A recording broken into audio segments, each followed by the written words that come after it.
hanap ko ngayon. Kasi we were going to somewhere. But no worries, still part of Luzon and Calabarzon. Hindi pa tayo lalayo. Ngayon, tatawid naman tayo ng dagat. Maninirahan ako ng ilang araw sa probinsya. Though talaga probinsya ako, pero yung pupuntahan ko is mas probinsya pa. Okay, kasi island yon. So, malalaman nyo kung saan yun. So, let's go! So, dito tayo sasakay, guys. Woo! It's already 5 o'clock p.m. And, pagod na ako magbiyahe. Ang layo pala nito.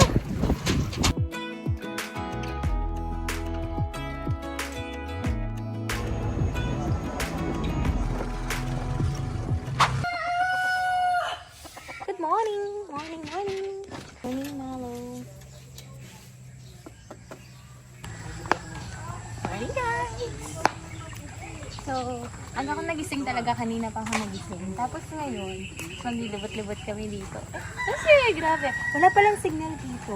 Magagala-gala muna tayo dito. Titingnan natin yung lagay nila. Ay, lagay nila. Masisa nga agad dito. Siyempre, probinsya, maaga yung mga tao dito. Nung wawalis-walis. Alam mo yung magigising ka na lang sa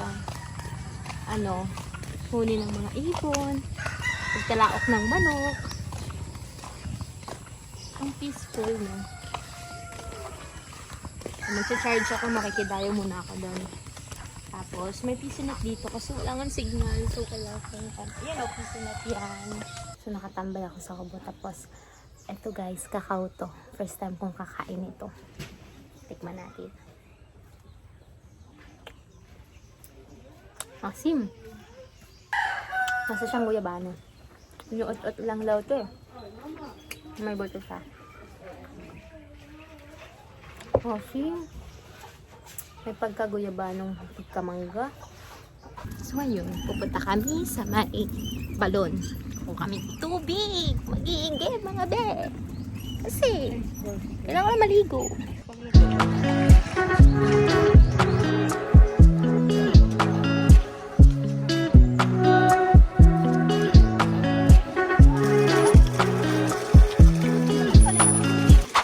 Fresh na.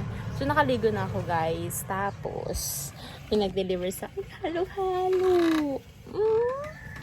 Ang tawag dito sa kanila ay split. Let's eat na. Hindi naman super init dito compare sa Manila kasi it's already 12. So, ox pa naman. Tapos, tingnan mo si nanay. Ang init, diba? Pero, ganyan. Nagbibilad siya ng palay. Kita nyo, may mga palay na nakabilad sa initan kasi pinapatayo siya. So, pag malutong na siya, tuyo na daw yon. Tapos, ang sunod na gagawin ay ibabayuhin para maging bigas na. Isa niyan.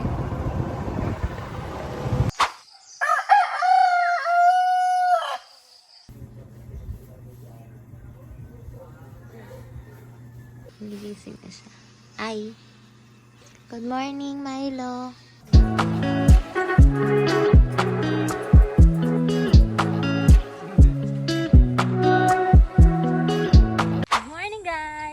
Ngayon is papakita ko sa inyo yung malawak na palayan dito. Pero wala pa siyang tanim kasi hindi pa sila nagtatanim dito kasi nga mainit pa. So kapag tag-ulan sila nagtatanim. Yung malawak na palayan. So cute. Look at them.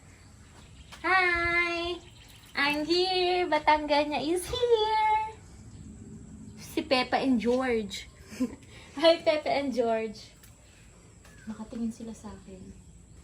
So, maliliit pa sila. Wala na yung inahin nila. Napagbenta namin.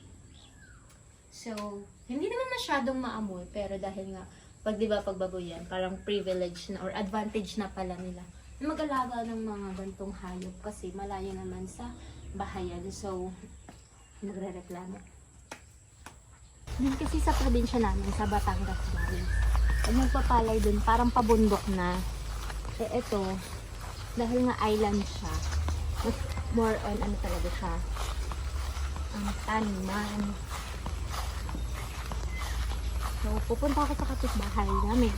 Kasi, mapagchikahan ko. Pagkantuhan ako doon kasi mababait tao dito. Lagi nakangiti tulad ka!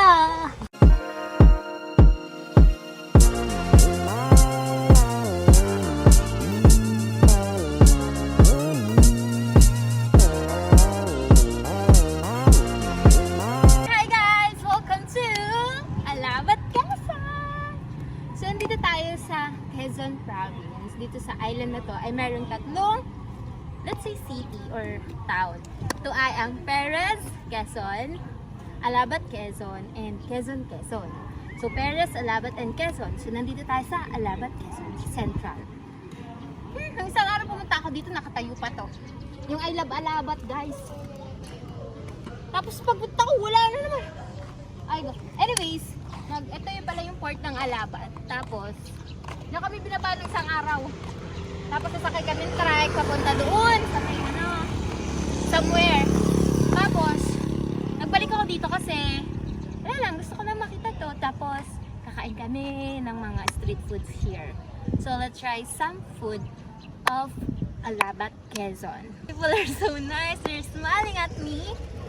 And I love it.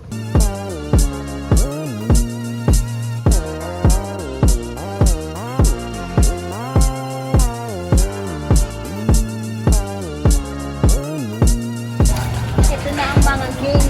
Kami ng cafe here. Ito na pala yung bayan guys ng Alabat.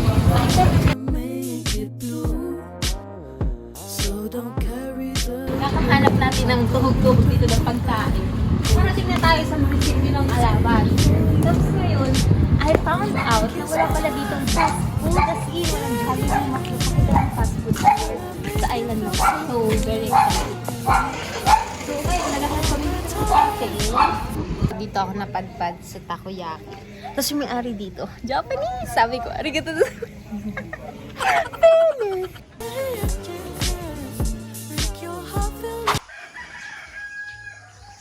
So, kakain tayo ng mga fresh fish. Parang alam ko to.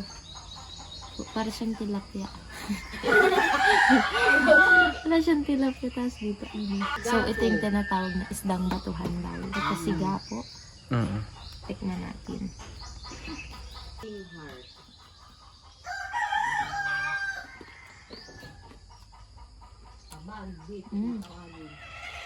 Ang sarap niya. If the sky looks gray and you don't feel so great, I wanna be the one to make it blue. So don't carry the weight. So yun guys, another day, another adventure. Kasi pupunta tayo sa Sabang or kilalang Tambuyog Beach dito sa Alabat, Quezon. So, layo na nilakad namin. Naglalakad pa kami. Kasi ito yung fish pond.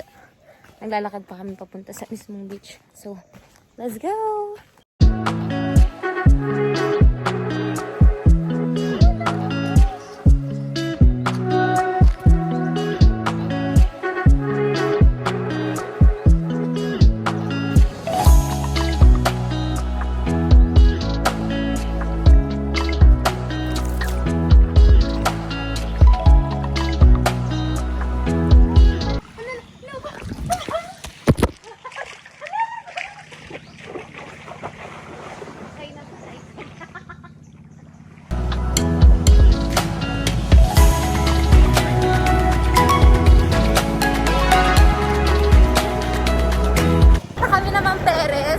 From Alabat to Perez naman kasi punta naman kami sa ibang beach doon. Let's go!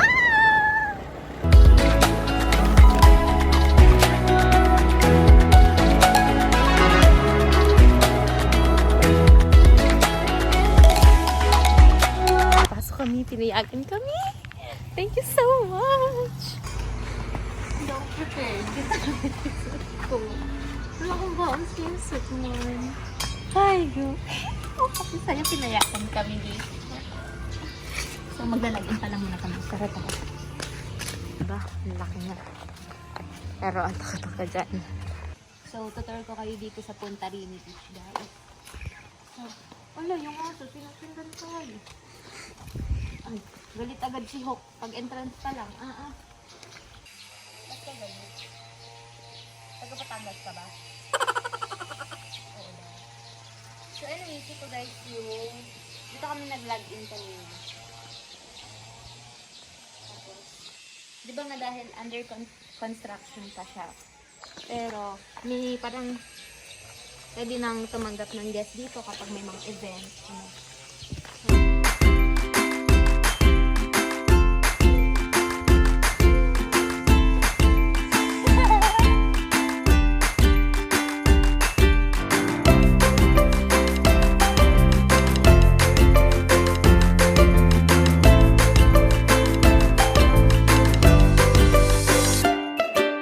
Dito naman guys yung papuntang beach.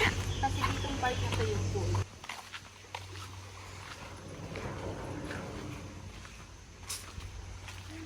Yeah. Let's go! Let's see!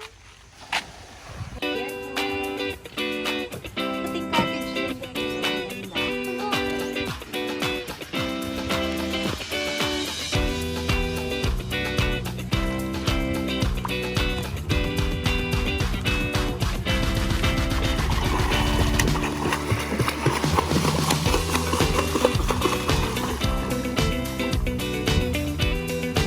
Nakaalis. At least tumutang ako. Achievement yun. Ano tawag nga? Katmon. So, tapos na kami mag-swimming. Nagpapatuyo na kami. Tikman natin tong katmon. Look. Look at this. Yung buto niya.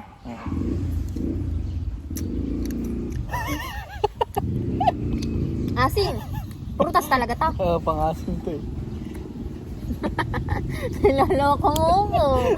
Makakainin. The best thing in your life. Way, oh, way, oh, oh. You got me singing. Way, oh, way, oh, oh.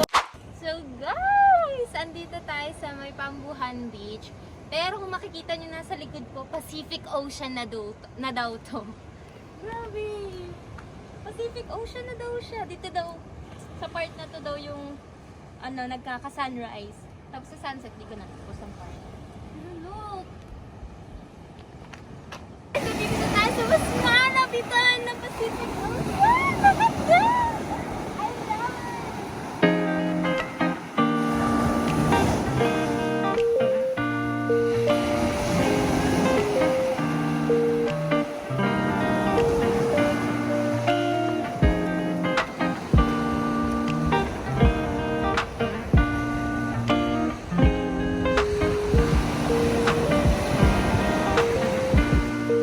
A few moments later. Here's my ganap. Ay, ang init. So, we're going home na. Iniwan na ako. Naglalakad na ako pataas kasi nga ang sobrang nung daan, ang rough. Tapos, medyo madulas. So, hindi kakayanin. So, okay lang maglakad. Tapos, itim na ako kasi. Tubig alat pa yung nasa katawan ko. Kaya, ang bilis ko mangitim. Kakapagod pa. Ang layo na nila. Ay, mag-isa lang ako sa daan. Kinakandalian. Lord, please give me strength. Para akong nasa desert.